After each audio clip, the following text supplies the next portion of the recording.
Yo, what's going on, Straw Hat Crew? Welcome back.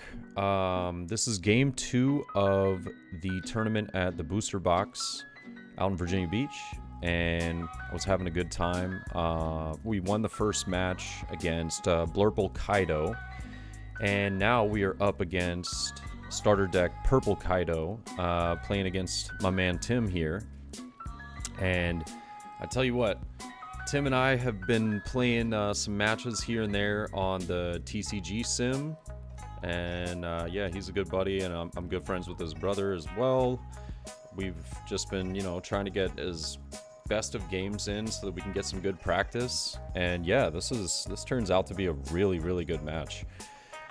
Unfortunately, I think the light is just hitting right at this table that some of the cards are going to be a little reflective because of my sleeve, but so we put Nami down first turn, and past turn he's going to put down Buena Festa.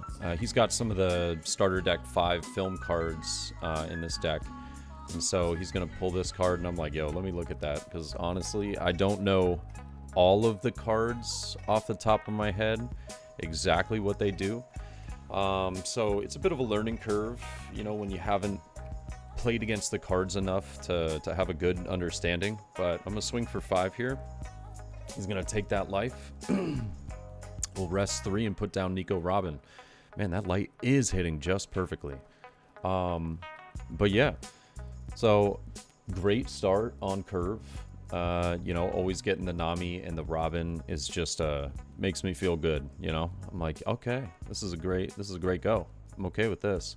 So he's gonna put down Onigashima, rest the 3, probably swing for 6 here if I had to make an educated guess. There it is, and of course, we'll just take that life. First life, not too bad against Kaido. Second life, not too bad against Kaido. Third is when it starts to get a little scary.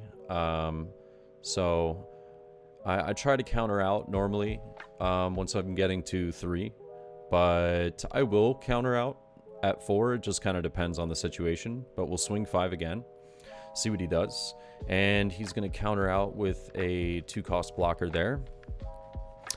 I'll rest 3, put down Zoro. I'm going to tap one of the Rest of Dawn, put it under Nico Robin, swing at life again for 5, but get rid of that Buena Festa. So he'll take early life here, and yeah, we're gonna do 6 at life. He's gonna counter out with Sasaki there for the 2K, and put down Chopper past turn. I guess the light's not too bad at the bottom of the bottom of the board. Yeah. And oh, it was so funny. I was asking him here because I've had problems in the past where the life wasn't showing up on screen, and I just wanted to try and do a better job of that. And Tim's a friend of mine, so I just asked him. I was like, hey, do you mind moving the life just a smidge, just because I know that my camera can be off sometimes, and I just want to make sure that I'm getting all the information for these videos. You know what I mean? He's gonna swing for 5. I think he swung for 5 at Robin. So I countered out with Sanji there. The beauty of Sanji is, like, if you put him down early, it's a great card. But if you have it in hand later on, it's just an easy burnable 2K. I'm not really trying to put Sanji down later in the game. So for me, it feels good to, just after turn 3, realistically, use Sanji as a 2K for the rest of, the game.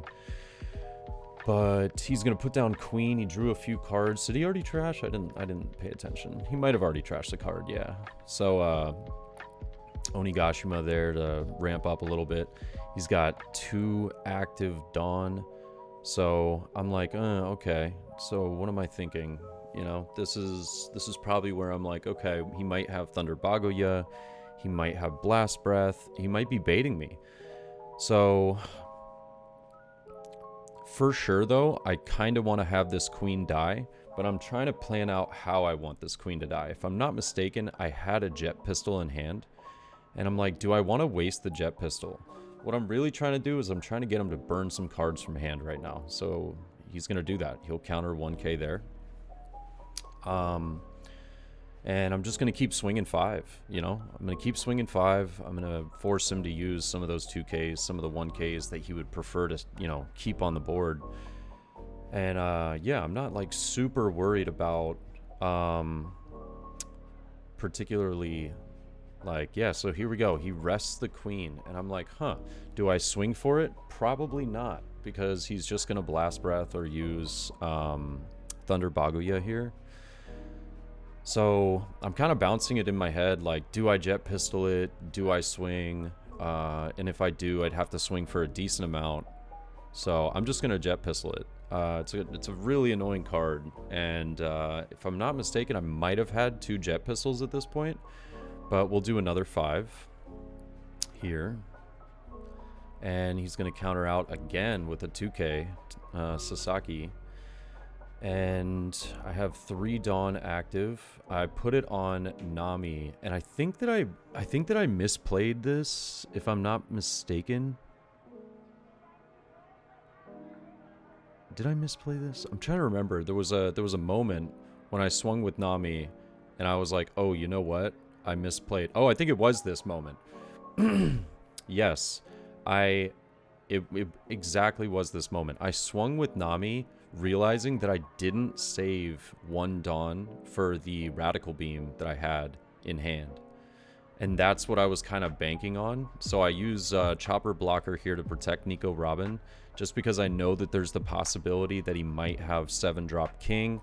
He wipes out, you know, the blocker. So I'm like, hey, you know what? Let me just use it while I can before it just gets obliterated. But he's going to put down King and take care of Zoro. He leaves Robin up, so that makes me feel like he's not going to put down a... Oh, that's right, that's right. I forgot about this, actually. He uses... I don't remember the name of the card, but I think it's called, like, Lion's Breath, essentially. But, yeah, he takes care of Nico Robin there. But he had to do a lot of Dawn loss right there. I mean, he lost 3 Dawn just for putting down King and using that event. So we're up to 9 right now, which makes me feel pretty good. But we've got him down to 2 life.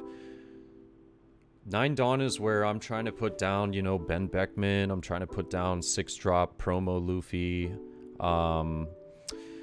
You know, those are the cards I'm really trying to use at this moment. But we're going to put down Law and Jet Pistol the King. I'm really just trying to keep board control, and I'm gonna swing for 7. He takes it. That makes me feel like really good right now, because if I'm not mistaken, I think that I have Ben Beckman, and I also have or maybe I draw into it like a 5-drop Luffy or something, but getting him down to 1 life is huge in this moment. I'm like basically setting up for lethal, and having the 5k Law on the field also feels really good. It's so unfortunate this light is hitting these cards perfectly. But he's gonna swing for 7, and I think I just take this life. You know, I don't really think it's worth it to keep.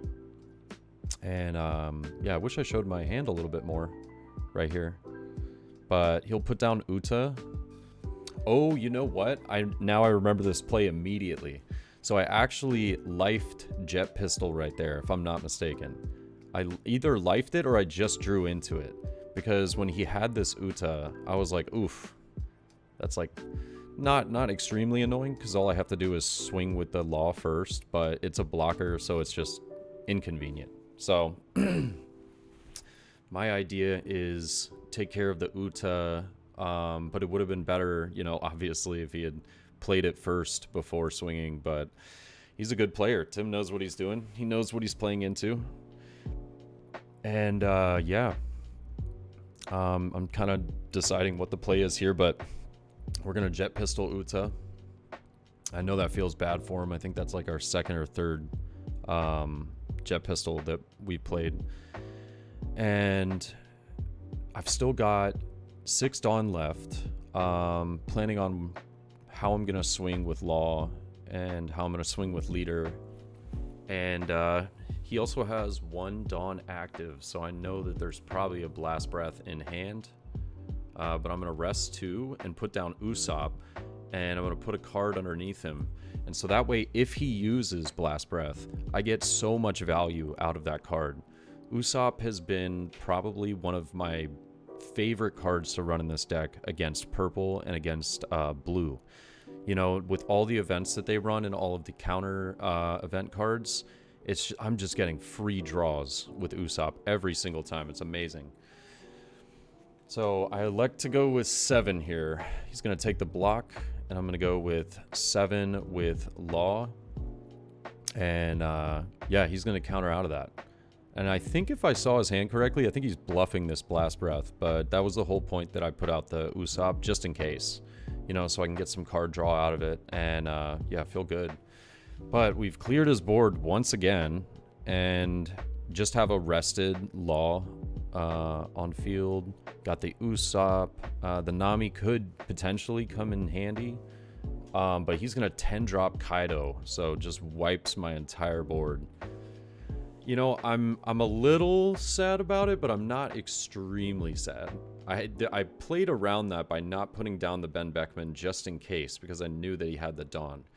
And I wanted to put down a card that would help. So I do take a little bit of a nervous life here. I was really hoping for a blocker or you know, potentially like a Nami to try and search out like a chopper or something. But we're going to swing 7 at life. He takes it. And yeah, I mean, I think if I just had the rush card, I win here. But we're going to put down 7 cost, Ben Beckman, save 1 Dawn for the Radical Beam. But I just didn't have the rush card. So right now, he's potentially in lethal range, you know? Realistically, I think he is in lethal if he, let's see, how much Dawn was that? It was 1, 2, 3, 4, 5, 6, 7. 7 would be 12, yeah. But he's going to go 6 at life. And I will counter out of this. So I think he was at potential lethal, but I actually had some really good counters in hand, especially with Radical Beam. And he puts down a card that he realizes, oh, this is when attacking, not on play, that he gets to draw a card.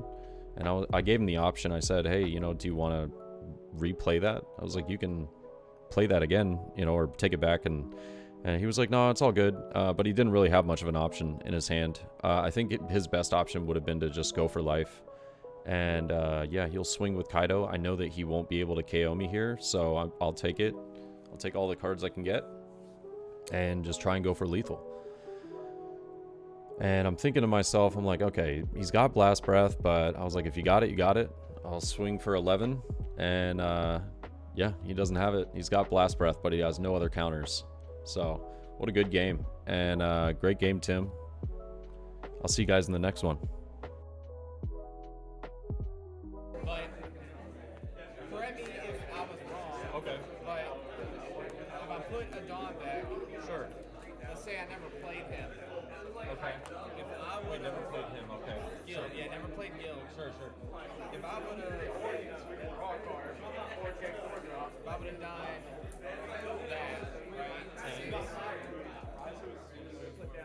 11. Okay, hold on. I'm going to put life back. Yeah. I'm going to put this card back. That's what I had. Alright, so 11. If I would have swung 11 At life. I had it. I had one Dawn in it. Okay. I would have brought up to 9. Okay. I would have brought up to 11. And I would have went to 13. But I was curious because after I did my turn, I was like, I don't think I would have done it because if I would have done this, I could have nagged the life and swung 12. Yeah, and then it would have exactly. been You would have been game. But I was like, That was realistically, in my opinion, I think that was your only shot. yeah, probably. I put Guild down forgetting that, like, Thought you could draw some cards. yeah, so I was like, let me try to get counter, and then I was like, oh man, it's a win attacking. But from the beginning, like from my starting hand, I saw it green, I saw it 10 drop, and I was like, I should probably mulligan because I don't have a good early hand to handle it, and it's the lessons you learn with it. Yep. Yeah. Good game, bro. Good game.